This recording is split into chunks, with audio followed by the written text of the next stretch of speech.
सत साहेब बंदी छोड़ कबीर साहेब की जय। बंदी छोड़ गिरदास जी महाराज की जय। स्वामी रामदेवराम जी महाराज की जय। बंदी छोड़ सतगुरु रामपाल जी महाराज की जय। सभी पुण्यात्माओं को सत साहेब और हमारे जैसे सभी जगत भाइयों, जगत प्रेमी लोगों को राम राम सत साहेब। भाइयों, आज जो है मैं वीडियो के माध्यम से ये बताना चाहता हूँ कि FIR नंबर 427 जो बरवाला कांड में 18/11/2014 को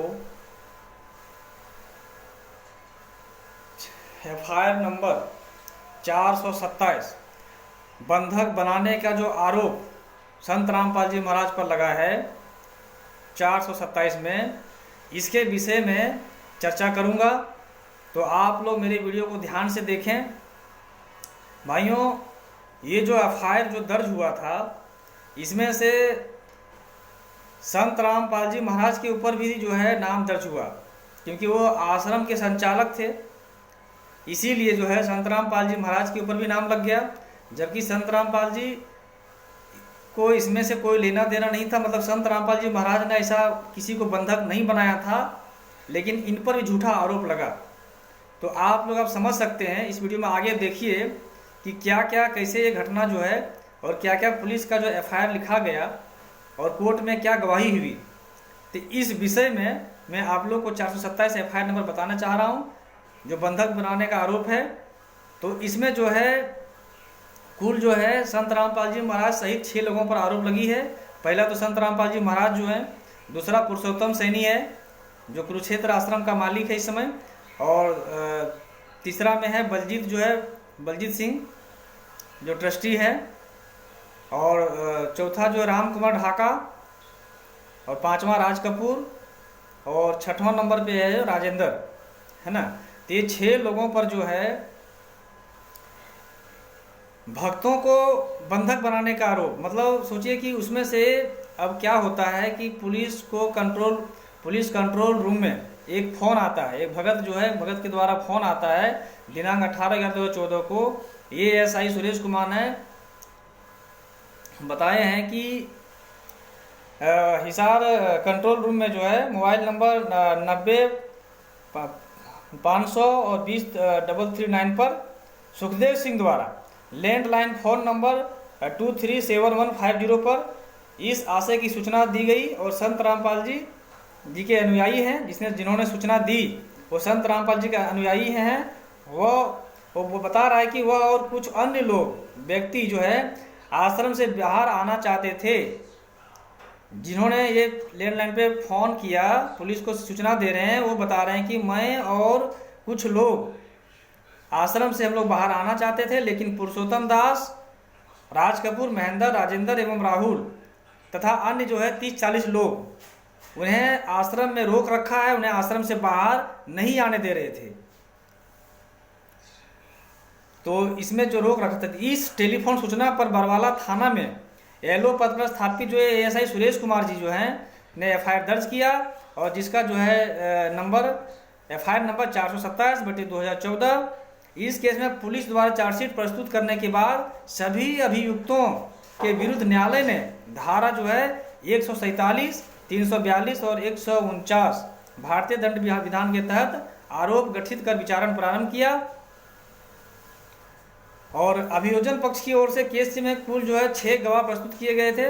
पहला गवाह जो है इसमें जो सतवीर सिंह है जो LO पद पर बरवाला थाना में, इन्होंने अपनी गवाही में बताया कि वे जो है 29/11/2014 को बरवाला थाना में LO पद पर स्थापित हुए थे, और FIR 427/2014 के आगे इन्वेस्टिगेशन हेतु मुझे प्राप्त हुआ। दूसरा इनमें जो बताया है PW, दूसरा जो है प्रदीप पुत्र अमर सिंह। न्यायालय ने इसमें बयान दिया कि ये प्रेस रिपोर्टर हैं, इन्होंने सुखदेव के टेलीफोन कॉल को मोबाइल नंबर 9416109944 पर रिसीव किया, और ये जो है हॉस्टाइल डिक्लेयर हुए। अब तीसरा जो है दर्शन सिंह है जो पुलिस कांस्टेबल हैं, और चौथा शमशेर सिंह पुलिस कांस्टेबल हैं, और पांचवा जो है वो सुखदेव पुत्र जो फर्दराम। न्यायालय में इन्होंने बयान दिया कि ये जो है 18/11/2014 को बरवाला गए थे तो वहाँ देखा कि पुलिस वहाँ पेट्रोलिंग वॉच कर रही है। और ये वहाँ गुजरने वाले लोगों से पूछा तो बताया कि पुलिस आश्रम को घेर रखी है, जिसके डर से कोई भी आश्रम से बाहर नहीं आते थे। पुलिस अरेस्ट कर रही थी तो इन्हें भी हॉस्टाइल डिक्लेयर किया गया। अब जो है छठवां जो है एएसआई सुरेश कुमार ने न्यायालय में बयान दिए कि दिनांक 18/11/2014 को बरवाला थाना में एलओ पद पर थे। उस दिन police control room Hisar Barwala थाना के लैंडलाइन फोन नंबर जो है 237150 पर एक सुखदेव नामक व्यक्ति पर कॉल आया, जो मैं पहले बता चुका हूँ। कॉल आया और आश्रम के अंदर बलजीत राज कपूर और पुरुषोत्तम राहुल कुछ अन्य व्यक्तियों ने इनको रोक रखा था, बंधक बना के रखे थे। तो इस प्रकार की सूचना मोबाइल जो है इस थाना पर बरवाला में आया और एफआईआर दर्ज कर सतलोक आश्रम इन्वेस्टिगेशन के लिए हम लोग पहुंचे। तो इस प्रकार अभियोजन जो है अभियोजन पक्ष से 6 गवाह प्रस्तुत हुए। अब अपनी बचाव पक्ष की ओर से कुल जो है 3 साक्षी इन लोगों ने, ये राष्ट्रीय समाज सेवा मैनेजमेंट ने अपने बचाव पक्ष की ओर से 3 को जो है अपना गवाही प्रस्तुत किया है। जो पहला जो है डॉक्टर अनंत राम है। अब अनंत राम ने क्या इसमें कहते हैं कि अनंत राम इन्होंने बयान दिया कि ये जो है 8/11/2014 को सतलोक आश्रम बरवाला जो है बलजीत सिंह के बुलाने पर संत रामपाल जी महाराज की तबीयत खराब थी, तो इसके ट्रीटमेंट के लिए इन्हें जो है एग्जामिन हुए और 6-10 बजे शाम में आश्रम आया और संत रामपाल जी के छाती में बाईं तरफ दर्द एवं धड़कन की शिकायत की, है ना। उसका बीपी जब चेक किया तो जो है बीपी जो 170 है, 170/100 mm रिकॉर्ड हुआ है। तो इन्होंने जो है सलाह दिया उसके बाद जो है इन्होंने चेक किया तो उसके बाद जो है उन्होंने बताया कि ये चाहे ईसीजी एवं कार्डियोलॉजिस्ट विशेषज्ञ से ओपिनियन लेने की सलाह दिया उन्होंने। और उसी समय सिविल हॉस्पिटल से गठित पैनल का सदस्य डॉक्टर MK गर्ग और डॉक्टर नरेश सत्संगी ज्ञानेश्वर सिंह ने संत रामपाल जी महाराज का मेडिकल जांच के लिए पहुंचे। तो उस रोज एक दूसरे डॉक्टर LK झा रामपाल जी महाराज को मेडिकल चेकअप करने पहुंचे। अब उसके बाद अगला जो गवाह ये लोग दिया वजीर सिंह, इन्होंने बयान दिया कि ये जो है 2010 से भैंसों की व्यवसाय करते थे और दिनांक जो है 17/11/2014 को बरवाला पहुंचे थे और अपनी बहन के घर गए थे। तो दिनांक 18/11/2014 को वे धानी प्रेम नगर हो बरवाला चंडीगढ़ रोड स्थित से भैंसे खरीद रहे थे। तो बम जैसी फटने की आवाज़ सुनी। ये जो वजीर सिंह जो हैं वो अपने बहन के घर गए थे, तो बाजार में भैंसे खरीदने के लिए गए थे। तो वहाँ जो है बम जैसे फटने की आवाज़ सुनी जो सतलोक आश्रम के तरफ से आ रही थी। तो देखा कि बहुत से पुलिस वाले एवं जनता वहाँ विद्यमान थे। पुलिस आंसू गैस फेंक रही थी और क्रेन से आश्रम के दीवार को तोड़ रही थी। पुलिस को बोतल में भरकर कुछ फेंकते हुए देखा और वे पुलिस जो अनाउंसमेंट कर रहे थे कि कोई भी आश्रम से बाहर नहीं आएगा, क्योंकि पुलिस उसे मार पीट रही थी। कुछ व्यक्ति आश्रम के गेट से बाहर आ रहे थे तो पुलिस उन्हें धक्का देकर अंदर कर रही थी। सोचिए भाइयों, सोचिए कितना झूठी जो गवाह जो है मनगढ़ंत गवाह राष्ट्रीय समाज सेवा समिति के लोगों ने अपने बचाव पक्ष में 3 साक्षी प्रस्तुत किए, जिसमें से वजीर सिंह कह रहे हैं कि पुलिस जो है आश्रम पर बोतल में कुछ भरकर फेंक रही थी, ऊपर छत के ऊपर फेंक रही है ना, आश्रम के छत। तो सोचिए भाइयों कि पुलिस जो है आश्रम में छत के ऊपर जो फेंक रही थी, तो वहाँ किसको मार रही थी, है ना, किसको फेंक के मारना चाहती थी पुलिस। तो ये सोचिए इन लोगों ने इसकी झूठी जो गवाही है ना, वो आप लोग खुद देखिए और समझने की कोशिश करिए कि ये राष्ट्रीय समाज सेवा समिति कितने जो है झूठे आरोप लगा करके और कैसे कैसे कोर्ट को इन्हें गुमराह किया, है ना, कोर्ट को गुमराह किया। दूसरा गवाह आपको दिखाते हैं कि जो विनोद कुमार जो है, दूसरा गवाह है विनोद कुमार। न्यायालय ने इन्हें बचाव पक्ष की ओर से गवाही दिया कि इनका जो प्लास्टिक शीट का फैक्ट्री है और बरवाला उगलाना जो है कैथल एवं टोहाना इत्यादि जगह पर प्लास्टिक शीट भेजते हैं और दिनांक 18/11/2014 को बरवाला होते हुए टोहाना गए थे। तो देखा कि सतलोक आश्रम के नज़दीक पुलिस मौजूद थे और वहाँ पेट्रोल एवं बोतल फेंक रहे थे, है ना। बहुत धुआं जो हुआ था, बहुत स्मोक था, है ना। और बहुत व्यक्ति आश्रम से बाहर आने का प्रयास कर रहे थे, लेकिन पुलिस उन्हें मार पीट कर रही थी।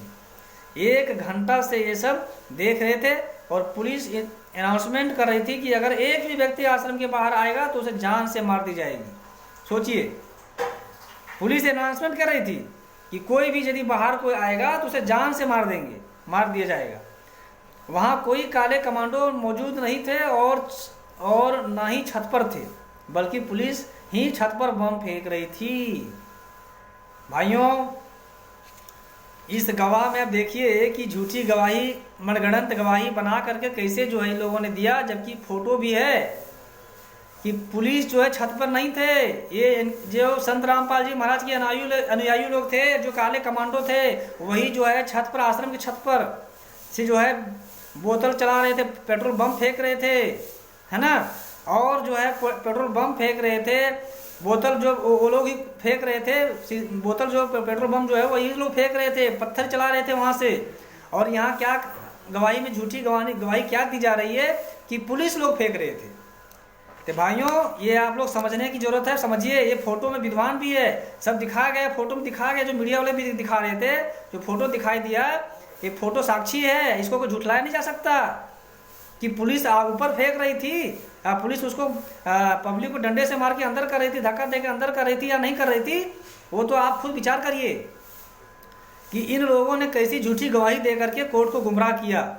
अब आगे सुनिए, है ना। तो न्यायालय ने अब जो है ये जो गवाह इन्होंने प्रस्तुत किया, तो अब जो है न्यायालय ने दोनों पक्षों की सुनवाई जो है, न्यायालय ने दोनों पक्षों की सुनवाई किया। तो सुनवाई करने के बाद जो है वाद का संदेह का लाभ देते हुए अभियुक्तों को आरोपों से व्याजित बरी करते हुए दिनांक 29/8/2017 को जुडिशियल मजिस्ट्रेट प्रथम वर्ग हिसार के माननीय मुकेश कुमार जी ने फैसला सुनाया, है ना।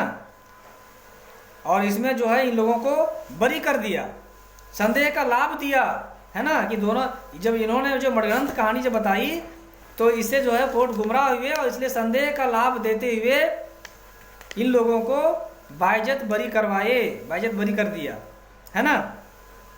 तो भाइयों, अब आप लोग विचार करने की जरूरत है कि वहाँ जो भी लोग आश्रम में मौजूद थे तो किसने बंधक बनाया। इन लोग जो है किसी को आश्रम से बाहर नहीं जाने दे रहे थे। पुरुषोत्तम सैनी और ये राम कुमार ढाका, है ना, बलजीत सिंह, ये सब ने मिल करके जो 30 जो नामजद जो थे, ये सभी लोगों ने,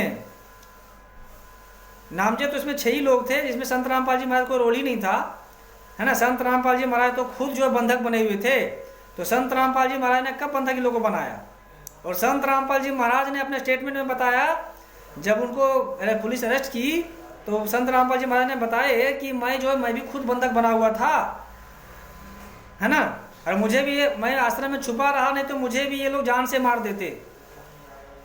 तो भाइयों, आप लोग विचार करिए कि किस तरह से ये लोग झूठी गवाही दे करके कोर्ट में संदेह का लाभ लेकर के इसे जो है बरी करवाए, है ना। अधिवक्ता जो है MS नयन जी ने इस केस का विचारण पेश करके और इन लोग, ये कोर्ट जो है संदेह का लाभ जो है, संदेहवाद का लाभ देते हुए इन लोगों इस केस से बरी हो गए, है ना। अब इसके बाद जो अगला केस है 428 नंबर जो केस है, जो देशद्रोह का मुकदमा चल रहा है, वो केस अभी भी चल रहा है कोर्ट में, है ना। ये 428 नंबर जो FIR नंबर है 428, जो देशद्रोह का मुकदमा जो है, और इसमें जो है देशद्रोह का मुकदमा भी है और राजद्रोह, देशद्रोह वही जो हुआ, राजद्रोह असंवैधानिक गतिविधियों में संलिप्तता जो पाई गई थी, जिसको जो हुआ था, इसमें ये सबसे बड़ा केस है। और इसमें 939 अभियुक्तों को जो बनाया गया है, उनके ऊपर जो केस दायर है। तो इसके बारे में अगले दिन आपका चर्चा करेंगे, FIR नंबर 428 का चर्चा अगले दिन करेंगे। लेकिन इस विषय में आप सोच सकते हैं कि ये जो केस है 427 बंधक बनाने का आरोप, इसमें संत रामपाल जी महाराज खुद कहते हैं कि मैं भी बंधक बना हुआ था, है ना।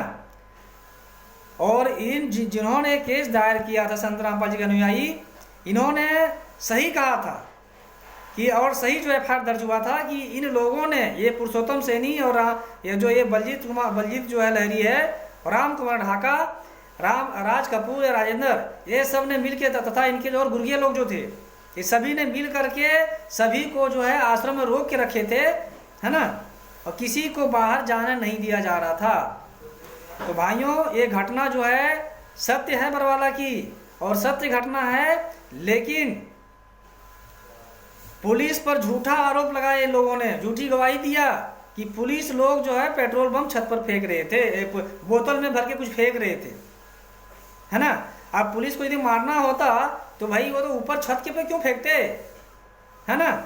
छत पर ये गुंडे लोग थे भैया, ये जो राष्ट्रीय काले कमांडो जो तो लोग थे, वही लोग छत पर थे, और वही लोग फोटो में दिखाया गया, फोटो साफ साफ वीडियो में भी दिखाया, वीडियो में भी रिकॉर्डिंग हुई है चैनलों का, और आप देख सकते हैं वीडियो में कि इन लोगों ने पेट्रोल बम, है ना, लाठी डंडे पत्थर जमा कर रखे थे छतों पर, और पुलिस के ऊपर हमला कर रहे थे वहां से, है ना। और कितने जो है 116 कुछ कितने 100 कुछ 100 से ऊपर ही पुलिस घायल हुए थे उस समय। जब पुलिस वहां आश्रम में पहुंची थी ना, ये जब कंप्लेंट आने के बाद, तब देखिए कि इतना बड़ा हमला, ये सब जो पुलिसों पर हमला किया गया, जबकि पुलिस ने किसी को रोका नहीं था। जो लोग जा रहे थे उसको निकलने दे रहे थे, पुलिस किसी को रोकना नहीं चाहती थी, और पुलिस किसी को मारना नहीं चाहती थी। क्या पता हो पुलिस ने किसी की हत्या किया है, पुलिस ने किसी की मर्डर किया हो, किसी की हत्या किया हो, किसी को गोली से मारा हो, ऐसा कुछ नहीं था। ये सब सोची समझी घटना थी, साजिश थी, और ये कोई और नहीं, ये पुरुषोत्तम सैनी, राम कुमार ढाका, है ना, ये बलजीत सिंह, ये सब राजेंद्र विजेंद्र, ये सब इनकी चाल थे, इन हरमजादों गुंडों का चाल था। और इन्हीं लोगों ने संत रामपाल जी महाराज के ऊपर जो है 429 430 जो केस लगाया, 428 जो केस हुआ, ये इनके चलते केस हुआ है। और संत रामपाल जी महाराज को जानबूझकर फंसाया गया, जानबूझकर। भाइयों, आप लोग समझिए, जानबूझकर फंसाया गया है, और संत रामपाल जी महाराज इसीलिए जेल में आजीवन का सजा काट रहे हैं। ये एकदम पूर्ण सत्य है। देखिए, ये जो पुस्तक है, ये कोर्ट का बयान करता है पूरा, ये ज्ञान अमृत एवं षड्यंत्र का 20 नामक पुस्तक। भाइयों, इसको मंगाकर आप लोग अवश्य पढ़िए, तो दूध का दूध और पानी का पानी हो जाएगा। इसमें साफ साफ सब कोर्टों का पूरा जजमेंट, जो न्यायाधीश महोदय ने कोर्ट में क्या क्या फैसला दिया है ना, और क्या क्या इन लोगों ने कारनामा काले करतूत किए हैं, राष्ट्रीय समाज सेवक गुंडों लोग, मैनेजमेंट के गुंडों ने। ये राष्ट्रीय समाज सेवा समिति यही मैनेजमेंट गुंडों ने बनाया था। इसी मैनेजमेंट राष्ट्रीय समाज सेवा समिति को बनाया ताकि संत रामपाल जी महाराज को फंसाया जा सके, है ना। और फंसा करके इन लोगों ने संत रामपाल जी महाराज को जो है आजीवन कारावास की सजा करवा दी। इन लोगों ने डंडे से 5 महिला एवं 1 बच्चे को हत्या किया, निर्मम हत्या किया, डंडे से पीट पीट कर हत्या किया है। इस पुस्तक में सारा कोर्ट का रिकॉर्ड है, पूरा सब जो है जजमेंट का फाइल है ना। तो आप लोग इस कोर्ट का जजमेंट पुस्तक मंगाइए। ये पुस्तक जो है ज्ञान अमृत एवं षड्यंत्र का पुस्तक मंगाइए भाइयों। हमारा नंबर है 9892112520, 9892112520, त्रिभुवन दास मुंबई से। और आप इस पुस्तक को मंगा सकते हैं, या फिर हमारे व्हाट्सएप नंबर पर जो पीडीएफ लिंक प्राप्त कर सकते हैं, पुस्तक का पीडीएफ लिंक प्राप्त कर सकते हैं। तो मुझे आप व्हाट्सएप करिए और अपना नंबर जो है भेजिए, मुझसे संपर्क करिए, आपको जो इस पुस्तक का पीडीएफ लिंक प्राप्त हो जाएगा। तो भाइयों, इस वीडियो में, आज के वीडियो में इतना ही। फिर आपको अगले वीडियो में 428 केस नंबर बताया जाएगा, जो राजद्रोह केस का मामला जो है ना, तो उस केसों के बारे में आपको बताएंगे। तो ये केस में फिलहाल 427 में तो केस में बरी हो चुके हैं, है ना। कोर्ट ने इसको जो है संदेह का लाभ देते हुए जो है सबको बरी कर दिया है। अभी संत रामपाल जी महाराज पर 428 और 429 और 30 का केस चल रहा है। इसी केस के दौरान में संत रामपाल जी महाराज को आजीवन कारावास हुआ है। तो भाइयों, इन जो कुकर्मी लोग हैं, इनका जो है कुकर्मी लोगों का जो काला चिट्ठा इस पुस्तक में दिया हुआ है, तो आप लोग जरूर मंगाइए। यही रामपाल जी महाराज के नालायक शिष्य और ये नकली शिष्य बन करके आज जो है पूरे भारत में 600 नाम दीक्षा केंद्र खोल चुके हैं और लोगों से लूट खसोट का धंधा चला रहे हैं। वही लोग हैं जिन्होंने संत रामपाल जी महाराज पर एफआईआर दर्ज करवा करके एक घिनौना हत्या करके, है ना, और संत रामपाल जी महाराज पर आरोप गठित करवा करके ये लोगों ने फंसाया, झूठी मुकदमा करवा दिया है। तो भाइयों, आज के वीडियो में इतना ही। सत साहेब, राम राम।